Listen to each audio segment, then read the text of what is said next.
அந்தர் பல்ட்டி ஆகாச பல்ட்டின்னு கேள்விப்பட்டிருக்கேன். ஆனால் இந்த மாதிரி ஒரு பல்ட்டியை இது வரைக்கும் நான் கேள்விப்பட்டதே இல்லைங்க. நேரில் தாங்க பார்த்தேன். அதுவும் நேற்று நம்மளுடைய பிக் பாஸ் செட்டுக்குள்ளே தான் பார்த்தேன்னா பார்த்துக்கோங்க. காயத்ரி ரகுராமை பற்றி நான் சொல்லி தான் உங்களுக்கு தெரியணும் அப்படின்னே கிடையாது. அவங்களுடைய பர்சனல் லைஃப்லேருந்து தற்போது பிக் பாஸில் இருக்க லைஃப் வரைக்கும் எல்லாமே எப்படிப்பட்டது அப்படின்றத நீங்கள் எல்லாருமே நல்லா தெரிஞ்சுக்கிட்டு இருப்பீங்க. ஆனால் காயத்ரியின் தற்போது நடவடிக்கைகள் எப்படி மாறி இருக்கு அப்படின்றது தாங்க இந்த வீடியோ.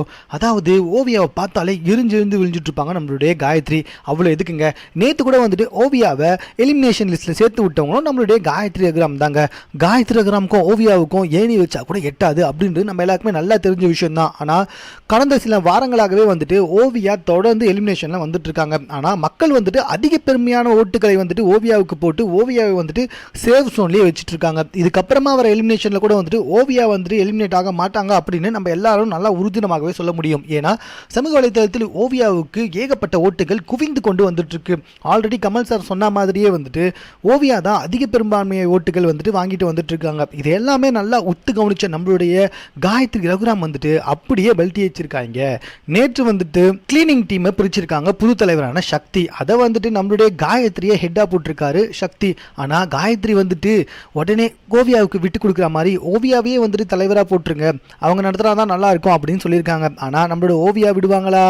ரொம்பவே சாதாரணமாக வந்துட்டு இல்லை நீங்களே தலைவராக இருங்க, அதுதான் நல்லது அப்படின்னு சொல்லிட்டாங்க. ஆனால் காயத்ரி வந்துட்டு இல்லை நீங்களே தலைவராக இருங்க, உங்களுக்கு வேணா நான் ஹெல்ப்பராக இருக்கேன் அப்படின்னு சொல்லியிருக்காங்க. ஆல்ரெடி வந்துட்டு நம்மளுடைய ஜூலியானா தலைவராக இருந்து என்ன வேலை வாங்குவியா அப்படின்னு காயத்ரி கேட்க ஜூலியானா வந்துட்டு அதுக்கு நான் தலைவர் போஸ்ட்டாகவே இருக்க மாட்டேன் அப்படின்னு சொல்லியிருக்காங்க. ஆனால் தற்போது காயத்ரியே வந்துட்டு தலைவர் போஸ்ட்டை ஓவியாவுக்கு விட்டு கொடுக்கறத பார்த்தா மக்களோட தீர்ப்புக்கு காயத்ரி பயந்துருக்காங்க அப்படின்னு தாங்க சொல்லணும். ஓவியா காலில் காயத்ரி விழுந்துட்டாங்க அப்படின்னு தற்போது மக்கள் எல்லாருமே சமூக வலைதளத்தில் அவங்களுடைய கருத்துக்களை தெரிவித்து வந்துட்டு இருக்காங்கன்னா பார்த்துக்கோங்க. மேலும் இது போன்ற செய்திகளை உடனுக்குடன் தெரிந்து கொள்வதற்கு எங்களோட சேனலை சப்ஸ்கிரைப் பண்ணுங்க. இந்த வீடியோ பிடிச்சிருந்தா லைக் பண்ணுங்க, பிடிக்கலனா எதுக்காக பிடிக்கல அப்படின்னு கமெண்ட் பண்ணிடுங்க. இது வரைக்கும் இந்த வீடியோவை பொறுமையா பார்த்ததுக்கு ரொம்ப ரொம்ப தேங்க்ஸ்.